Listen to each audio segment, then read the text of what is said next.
प्रणाम एवरीवन। प्रथम अध्याय का नाम अर्जुन विषाद योग सेना का सैन्य निरीक्षण है।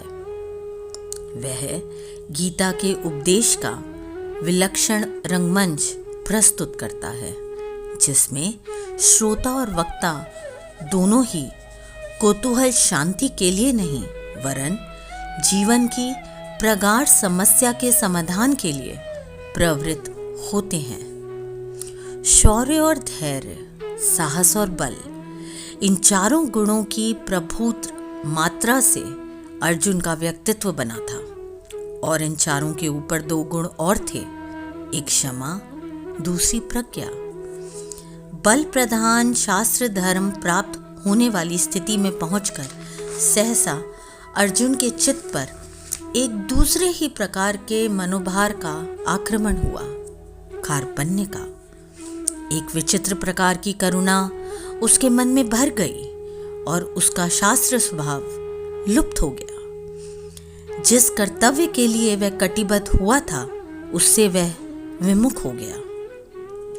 ऊपर से दिखने पर तो इस स्थिति के पक्ष में उसके तर्क धर्मयुक्त जान पड़ते हैं, किंतु उसने स्वयं ही उसे कार्पण्य दोष कहा है और यही माना है कि मन की इस कायरता के कारण उसका जन्मसिद्ध स्वभाव उपहत या नष्ट हो गया था। वह निर्णय नहीं कर पा रहा था कि युद्ध करे अथवा वैराग्य ले ले।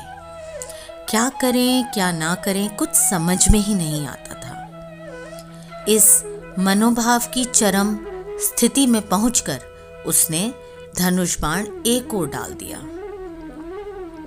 कृष्ण जी ने अर्जुन की वह स्थिति देखकर जान लिया कि अर्जुन का शरीर तो ठीक है, किंतु युद्ध आरंभ होने से पहले ही उस अद्भुत क्षत्रिय का मनोबल टूट चुका है और बिना मन के यह शरीर खड़ा नहीं रह सकता। अतएव श्री कृष्ण जी के सामने एक गुरु कर्तव्य आ गया।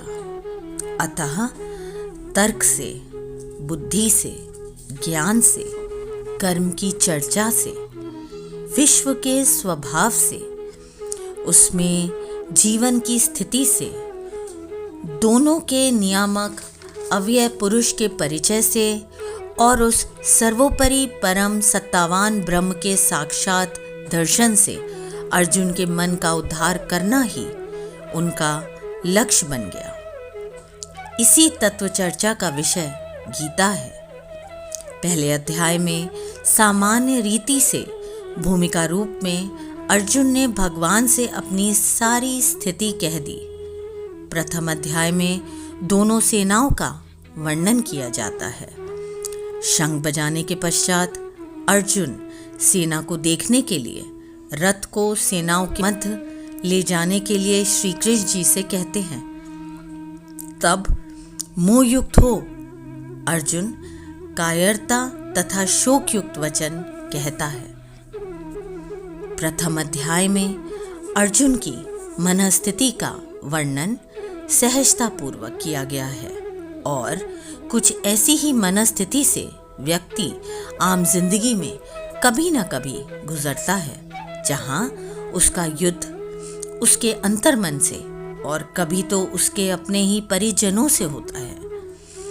कैसे इस अंतर्मन की पीड़ा को शांत करके धर्म व कर्तव्य के मार्ग पर अग्रसर होना है, ये हमें श्रीमद् भगवद गीता के प्रथम चरण से सीखने को मिलता है।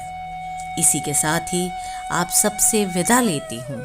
फिर मिलूंगी अगले रविवार रात 9 बजे श्रीमद् भगवद गीता के द्वितीय अध्याय सांख्य योग के साथ। अगर आपने मेरे चैनल को लाइक, शेयर या सब्सक्राइब ना किया हो तो ज़रूर करिएगा और सुनिएगा मेरे साथ गीता का सार। Take care and God bless.